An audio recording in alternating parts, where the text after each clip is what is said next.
Welcome back. आप सबों का मेरे YouTube चैनल पर बहुत बहुत स्वागत है। अयूब सर क्लासेस पर बहुत बहुत स्वागत है।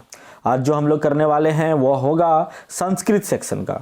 देखिए, संस्कृत जो भाषा है वह काफ़ी समझने योग्य भाषा है और साथ ही साथ में ये आपको नंबर देने योग्य भी भाषा है।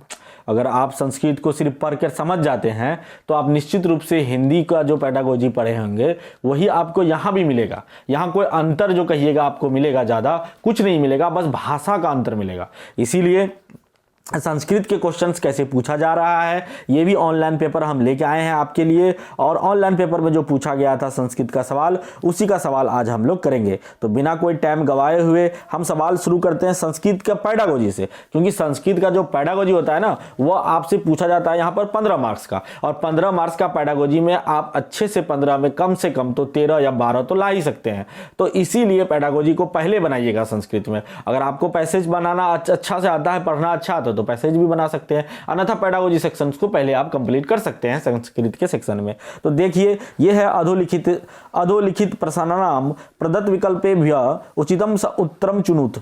जो नीचे जो भी प्रश्न दिया गया है और विकल्प दिया गया है उससे उचित विकल्प आपको चुन करके लिखना है। तो पहला क्वेश्चन है आपके सामने कि प्रारंभिक बालान शिक्षिका चित्रांकनम रेखांकार्यम च कर्तुम प्रोत्साहयति एवं सा। क्या है? एवं सा, खाली जगह।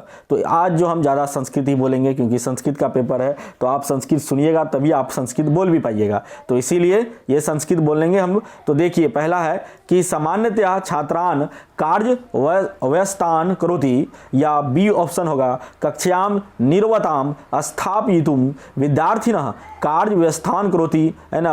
वह बच्चों को जो है कार्य व्यस्त करने के लिए क्या हम प्रारंभिक बच्चों को शिक्षक जो है ना चित्रांकन या रेखांकन का कार्य के लिए प्रोत्साहित करता है, क्या ये काम होगा? या सूक्ष्म मोटर कौशलस्य विकासम करोति, या डी उदयमानानाम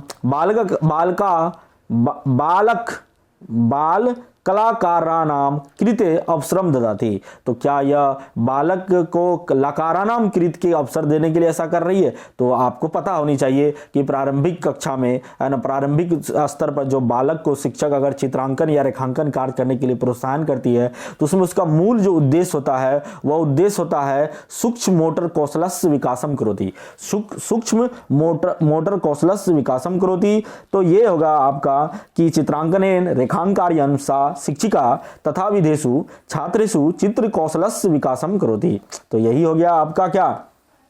सूक्ष्म मोटर कौशलस्य विकासम करोति। तो चलिए नेक्स्ट क्वेश्चन की तरफ हम लोग बढ़ते हैं, और अगला क्वेश्चन है आपके सामने, ये देखिए 7 नंबर में 107। साथ ही समझिए, मौखिक भाषा कौशलस्य विकासार्थम निम्नलिखितेषु कः प्रयोग सर्वाधिक उपयोगी भविष्यति। तो मौखिक भाषा कौशलस्य के विकास के लिए निम्नलिखित में से कौन सा प्रयोग सर्वाधिक उपयुक्त होगा? तो शिक्षकम अनु सामूहिक रूपेण शब्दानाम शुद्धोच्चारणस्य अभ्यास, कवितानाम पठनम एकलम सामूहिकम च, या नाट्याभिनये सहभागा, या डी ऑप्शन है शिक्षकस्य पठनानंतरम पाठ्यपुस्तकस्य एकस्य पाठस्य सामूहिक रूपेण पठनम। तो क्या ये होगा? तो आपको पता होना चाहिए मौखिक भाषा कौशल के विकास के लिए सबसे प्रमुख जो प्रयोग होगा, जो सबसे प्रमुख प्रयोग इसमें से चारों ऑप्शंस में होगा, वो होगा नाट्याभिनय सहभागा, यानी नाटक के द्वारा जो है अभिनय करके जो मौखिक भाषा सबसे ज्यादा, जब हम अभिनय करता है बालक तो ज्यादा भाषा का उच्चारण स्पष्ट करता है और वह मौखिक भाषा का कौशल का विकास सर्वाधिक इसमें देखने को मिलता है। तो प्रदत्तेषु विकल्पेषु भाषा कौशलस्य विकासार्थम नाट्याभिनय सहभागा सर्वाधिक कोपयोगी भविष्यति। तो नाट्याभिनय सहभागा, तो यही आपका आंसर निकल के चला आया। चलिए नेक्स्ट आगे बढ़ते हैं और 108 की तरफ चलते हैं। ये क्वेश्चन है अब आपके सामने कि यथा पाठे निर्दिष्टम तथाम कथाया घटनां क्रमं योजितुं तृतीया कक्षायाः शिक्षिका छात्रान् निर्देशति एषः कार्यकलापः साहाय्यं करिष्यति तो कौन से में सहायता करेगा? वो तो बलानाम वार्तालाप समयस सीमा वर्धनम, या जिसे कहते हैं मैक्सिमाइजिंग स्टूडेंट्स टॉकिंग टाइम। आजकल थोड़ा थोड़ा इंग्लिश भी दे दिया जाता है अगर हार्ड कोई वर्ड होता है तो ये आपके लिए बहुत हेल्पफुल होगा। पठनाव बोधे रीडिंग कंप्रीहेंशन करा रहा है, या बोधनीय प्रविष्टो या कंप्रीहेंसिव इंप्रूव कर रहा है, या बलानाम लेखन कौशल विषय। तो यथा पाठे निर्देशटम, जो पाठ का निर्देशकम है वह तृतीय कक्षाया शिक्षिका प्रश्नानुगतम छात्रान यत निर्देशयति तत् कार्यकलाप छात्राणाम पठनाबोधे सहायम करिष्यति। तो पठनाबोधे सहायम करोति होगा, तो आप समझ गए होंगे। थोड़ा सा संस्कृत ही बोला जा रहा है क्योंकि संस्कृत में ही आपसे पूछा जा रहा है। तो रीडिंग कंप्रीहेंशन बढ़ाने के लिए यह शिक्षिका जो है तृतीय कक्षा के बच्चाओं को ऐसा करने के लिए घटनाक्रम को बोझने के लिए कहा जा रहा है। तो ये हो गया। नेक्स्ट क्वेश्चन चलते हैं, चलिए आगे बढ़ जाते हैं हम लोग और 9 नंबर का क्वेश्चन चलते हैं कि द्वितीय कक्षाया शिक्षिका कक्षा स्थित वस्तूनि नामांकितानि कृतवती एतेन छात्राणां प्रकृत वस्तुभ्यः सह लिखित शब्दानां संबंध स्थापने सहायता भविष्यति एवं विधम कार्यम छात्राणाम संवर्धनम करिष्यति। तो क्या संवर्धन करने की वह कोशिश हो रहा है? तो इसका क्या आंसर हो जाएगा जी? सही और सटीक जो आंसर आपका होगा, शब्द ज्ञानस्य को बढ़ाने के लिए वह इस तरह से काम करवा रही है। प्रकृति वस्तु स्व लिखित शब्दानाम संबंध स्थापने, लेकिन लिखित शब्दानाम संबंध जो होती है उससे उसको संबंध जोड़ करके बच्चों को सहायता के लिए कर रहा है। तो इससे क्या हो जाएगा? उसका शब्द ज्ञान का ही बढ़ोतरी होगा। तो बिल्कुल डी आपका सही आंसर निकल के सामने आ गया। चलिए नेक्स्ट आगे बढ़ते हैं। ये क्वेश्चन है आपके सामने, देखिए अधोलिखितेषु किम बलानाम भाषा दक्षतायाः आकलने न्यूनम प्रभावकारी भवेत। जो न्यूनम है, मैं यहां बोल रहा है न्यूनम मतलब सबसे कम प्रभावकारी कौन होगा? तो श्रुत लेखनम होगा, या कथा कथनम होगा, या कथा लेखनम होगा, या वृत्त वर्णनम होगा। तो इसमें सबसे कम, देखिए वृत्त वर्णनम बहुत इंपॉर्टेंट है तो ये तो होगा नहीं, कथा कथनम भी इंपॉर्टेंट है तो ये तो होगा नहीं, कथा लेखनम भी लिख करके भी होगा तो ये भी भाषा दक्षता को काफी आकलन करने की अच्छी प्रक्रिया है। लेकिन श्रुत लेखनम उतनी जो है महत्वपूर्ण प्रक्रिया नहीं है, आकलन की तरीका नहीं हो सकता है। सुनकर लिखना को ही श्रुत लेखनम कहा जाता है। चलिए नेक्स्ट बढ़ते हैं और 1 से 11 क्वेश्चन की तरफ हम लोग चलते हैं। ये देखिए, अध्यस्तेषु निर्देशु छात्राणाम भाषा क्षमता विकासार्थम किम सर्वाधिकम उपयोगी भवेत। तो निम्नलिखित में जो निर्देश है उसमें छात्राणाम भाषा क्षमता विकासार्थम, भाषा क्षमता के विकास में सर्वाधिक उपयोगी कौन कौन हो सकता है? स्वपठित कवितायाः कवेः नाम लिखितु, या भवतः प्रिय पुस्तके एकतस्य नाम वदतु, या रोचते इति पदम प्रयुज्य एकम वाक्यम निर्यातु, या भवतः मातुष्य मध्ये एकम संवादम लिखितेषु। बिल्कुल सही है, भवतः मातुष्य मध्ये एकम संवादम लिखितेषु, यही जो है सबसे अच्छा भाषा क्षमता के विकास के लिए सर्वाधिक उपयोगी होगा। तो ये नेक्स्ट आगे बढ़ते हैं अब हम लोग और 112 की तरफ बढ़ते हैं। व्याकरणम पाठयितुम निम्नलिखितेषु कह प्रभावकारी मार्ग। तो व्याकरण के पाठने का निम्नलिखित में से कौन सा प्रभावकारी मार्ग है? तो व्याकरण अगर आपको पढ़ाना है बच्चे को तो निम्नलिखित में से कौन सा मार्ग जो है सर्वश्रेष्ठ होगा? तो ये आपसे ऑप्शन पूछा है, फर्स्ट दिया है संदर्भानुसारम व्याकरण पाठनम एन नियमानाम आविष्कारः भवेत। जो संदर्भानुसार व्याकरण के पाठ के बाद उसके नियमों को आविष्कार करना होता है। ये बहुत बहुत इंपॉर्टेंट है और यही कहा भी गया है कि व्याकरण पढ़ाने की सबसे प्रभावकारी मार्ग यही है कि संदर्भानुसार हम बच्चों को व्याकरण पढ़ाए, बाकी आपका गलत हो जाएगा। चलिए नेक्स्ट आगे बढ़ जाते हैं नेक्स्ट क्वेश्चन की तरफ और ये क्वेश्चन है आपके सामने। ये देखिए, ये हो गया ये 113 नंबर में। तो यहाँ हम लोग चलते हैं, थोड़ा सा इसको जूम कर लेते हैं ताकि आपको अच्छे से दिखाई दे। तो ये देखिए, हाँ चलिए, सामाजिक विनिमय सोशल इंटरेक्शन, देखिए इंग्लिश में लिख दिया, बहुत आसान कर दिया। इति सिद्धांत केन संबंध, तो सामाजिक नियम से संबंधित जो सामाजिक विनिमय अंतःकरण विनिमय से संबंधित, इति सिद्धांत केन संबंध जी, तो ये तो आप तो जानते होंगे, अच्छा से पढ़े होंगे। कोहलबर्ग बिल्कुल नहीं होगा, पाणिनि का सवाल ही नहीं है, स्किनर भी नहीं होगा, वाइगोत्स्की महोदय, यही सबसे इंपॉर्टेंट है आपका कि सामाजिक विनिमय सिद्धांत वाइगोत्स्की महोदयेन संबंध अस्ति। तो बिल्कुल सही हो गया। चलिए नेक्स्ट आगे बढ़ जाते हैं हम लोग, आप लोग समझ गए होंगे। 114 की तरफ चलते हैं। अधोलिखितेषु किं बालानां भाषाया अधिग्रहणे अधिकम सहायकम भवेत्। तो निम्नलिखित में से जो बालक के भाषा के अधिग्रहण के अधिगम सहायक अधिक से अधिक सहायक कौन होगा, कौन होता है? अन्य बाले स क्रीड़ा। बिल्कुल बिल्कुल सही बात है। देखिए, जब बालक को हम क्रीड़ा करवाते हैं, जो खेल करवाते हैं ना, उसके द्वारा बच्चे के अंदर बहुत ज़्यादा भाषा का विकास होता है। तो पहला ही आपका आंसर निकल के आ गया, अन्य बाले सह क्रीड़ा। क्रीड़ा शब्द जो आकर के यहाँ बहुत इसको महत्वपूर्ण बना दिया। बाकी गृहस्थ वातावरणम यत्र अधिकम भाषितु बालाया अनुमति न दियेत, तो न दियेत तो बिल्कुल कट गया। गृह परिसरे च ज्येष्ठानाम वार्तालापस्य श्रवणम, ये भी नहीं होगा इंपॉर्टेंट। शुद्धानाम उच्चरित शब्दानाम, शुद्ध, अगर शुद्धता को ही शुरू में ध्यान देने लगे तो बच्चा फिर भाषा भी नहीं सीख पाता है, अधिग्रहण भी नहीं कर पाता। तो निश्चित रूप से 1 नंबर आपका बिल्कुल सही हो जाएगा। चलिए 115 में जाते हैं हम लोग और अगला क्वेश्चन देखते हैं।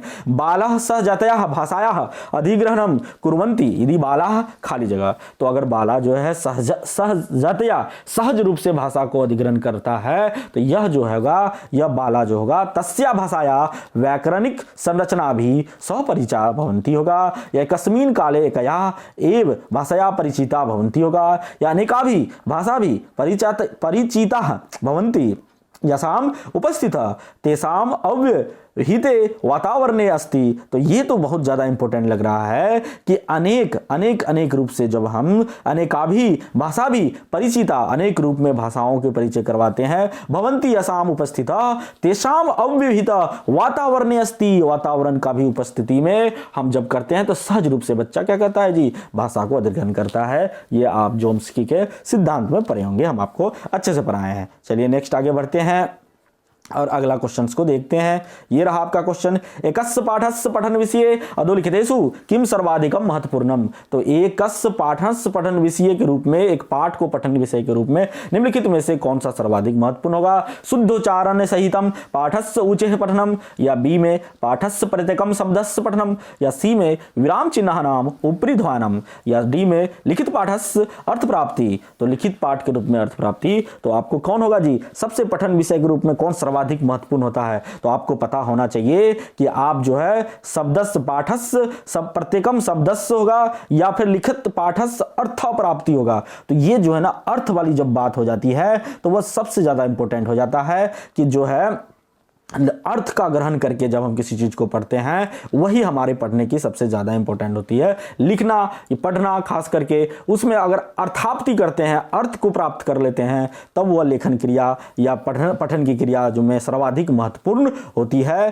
तो ये लिखित पाठस्य अर्थाप्ति आके यहाँ पर इसको बहुत ज्यादा इंपॉर्टेंट बना दिया, क्योंकि पढ़ने का अर्थ ही होता है समझ कर पढ़ना, अर्थ को समझना, है ना। और तभी आपका अर्थ जब तक नहीं समझते हैं तो कोई मतलब नहीं, निरर्थक होता है वह। तो 117 में आगे निश्चय चलते हैं। अधस्तनेषु किम भाषाया अध्यापनस्य उद्देश्यम नास्ति। तो निम्नलिखित जो है भाषा का अध्यापन में उद्देश्य कौन सा नहीं है, ऐसा पूछा है। नास्ति है ना, यहाँ देखिए ना, यहाँ शब्द नास्ति लिखा हुआ है। तो आपका क्या हो जाएगा जी, आयासपूर्वकम विचाराणाम अभिव्यक्ति इति प्रदत्तेषु विकल्पेषु भाषाध्यापनस्य उद्देश्यम नास्ति। तो जो ये है आयासपूर्व विचारणम अभिव्यक्ति, यही उद्देश्य जो है ना भाषा अध्यापनस्य उद्देश्यम नास्ति। तो सी हो जाएगा आपका बिल्कुल सही और सटीक जवाब, क्योंकि सुसंगत लेखनस्य विकास, ये जो है ना, यह अध्यापन का उद्देश्य है। तो ये कट गया। अर्थाव बोधम सहितम पठनम क्षमता, हम तो बोले थे कि अर्थ के साथ बोध के साथ जब हम पढ़ते हैं वो भी भाषा के अध्यापन का उद्देश्य होता है ना, पढ़ाने का उद्देश्य होता है। श्रुतस्य अवबोधने दक्षता, और सुन करके समझना भी, ये भी भाषा अध्यापन का उद्देश्य होता है। लेकिन आयासपूर्व विचारणाम अभिव्यक्ति है ना, आयासपूर्व ये कहीं से भी विचारण करने के व्यक्ति, ये कहीं से भी भाषा उद्देश्य के अध्यापन का उद्देश्य नहीं है। तो चलिए नेक्स्ट क्वेश्चन की तरफ हम लोग बढ़ते हैं और आगे आपके सामने ये क्वेश्चन है। ध्वन्यात्मक चेतनतः आधिक्यतेन संबंध अस्ति। तो ध्वन्यात्मक चेतन, ये ध्वन्यात्मक जो है ना, ये ध्वन्यात्मक जो चेतनतः है, यही आपका क्या हो जाता है जी ना, जब बात ध्वन्यात्मक का हो जाता है तो उसका आंसर आपका निश्चित रूप से एक ही है, वो पठन क्षमताया स्व आधिक्येन होगा, संबंध अस्ति पठन क्षमताया। तो पठन क्षमता से संबंधित है ये, और बिल्कुल बिल्कुल सही जवाब यही आपका आपका डी हो जाएगा। चलिए नेक्स्ट बढ़ते हैं। ये क्वेश्चन देखिए बड़ा आसान सवाल है, ये तो हम आपको बहुत अच्छा से पढ़ाए हैं। नोम चोम्स्की के बारे में पूछा है कि नोम चोम्स्की मतानुसारम भाषाया कृते बालानाम सहजात दक्षता अस्ति। बालकों का यह सहजात दक्षता सहज ही दक्षत होता है। तो यह क्या होता है जी, अनुवादस्य करके होता है, या अधिग्रहणस्य होता है, या अनुकरणस्य होता है, या रूपांतरणस्य होता है। रूपांतरस्त नहीं होगा, अनुकरणस्य नहीं होगा, अनुवादस्य का भी सवाल नहीं है, अधिग्रहणस्य होगा। नोम चोम्स्की के मतानुसार भाषाया जो होगा वह अधिग्रहणस्य सहजात दक्षता है या अस्ति, ये हो जाएगा। चलिए नेक्स्ट आगे बढ़ जाते हैं हम लोग और आगे बढ़ते हैं और अगला क्वेश्चन लास्ट क्वेश्चन देखते हैं। भाषा कौशलानाम अध्यापनम भवेत। भाषा कौशलों के अध्यापन में होता है सामग्री रूपेण या फिर अनुकरणामाध्येन या फिर अनुकरणामाध्यमेन या पृथकत्या या विस्तृत विवरणेन। तो पृथकत्या का तो सबसे पहले सवाल ही नहीं है, काट दीजिए। विस्तृत विवरणेन भी नहीं होगा, अनुकरणामाध्येन भी नहीं होगा। सामग्री रूपेण भाषा कौशलन के लिए जो हैगा सबसे ज्यादा है कि सुस्पष्टमस्ति यतः भाषा कौशलानाम अध्यापनम सामग्री रूपेण भवेत। तो सुस्पष्ट करने के लिए जो है ना भाषा कौशलों के अध्यापन के लिए सामग्री का, एक स्वच्छ सामग्री का, संदर्भ सामग्री का, स्टैंडर्ड सामग्री की बहुत ज्यादा जरूरत होती है, ताकि आप भाषा कौशल को अच्छा से अध्यापन कर पाए, है ना, सीख पाए। तो ये आपका सही और सटीक जवाब क्या हो गया जी, नंबर 1 बिल्कुल हो गया। तो इस तरह से आपका पेडागोजी का सवाल पूछा, तो आप देखे होंगे किस तरह का सवाल पूछ रहा है। देखिए आप अगर थोड़ा सा दिमाग लगाते हैं और इसको समझ जाते हैं, सिर्फ ना क्वेश्चंस क्या कर रहा है और ऑप्शंस क्या कर रहा है, बस सिर्फ इतना को आप समझ जाते हैं ना, तो यही आपको जो है ना क्वेश्चंस बनाने में आसान बना देता है, इसमें कोई दो मत नहीं है। चलिए बस इतना ही आज रहने देते हैं। अगर आप लोग मेरे चैनल पर नए हैं कोई भी, तो कृपया करके प्लीज सब्सक्राइब कर दीजिए और लाइक सब्सक्राइब जो भी हो कर दीजिए। लाइक नहीं भी कीजिए कोई दिक्कत नहीं, अगर आपको पसंद नहीं आए डिसलाइक कर दीजिए, लेकिन सब्सक्राइब कर दीजिए अगर आपको अच्छा लग रहा है, आपको लग रहा है कि हमको फायदा हो रहा है, क्वेश्चन रिविजन हो रहा है, जो न्यू पैटर्न का क्वेश्चन है वही आपके लिए लेके आए हैं, तो आपके लिए बहुत इंपॉर्टेंट हो जाता है। खास करके जब क्वेश्चंस को आप पढ़ते हैं, उसको समझते हैं और ऑप्शंस को सही सही लगाने की क्रिया को सीखते हैं, है ना, उसकी कौशल को सीखते हैं, तो वह आपके एग्जाम में बहुत ज्यादा फायदामंद पहुंचाने वाला है। चलिए बहुत बहुत धन्यवाद आप लोगों का।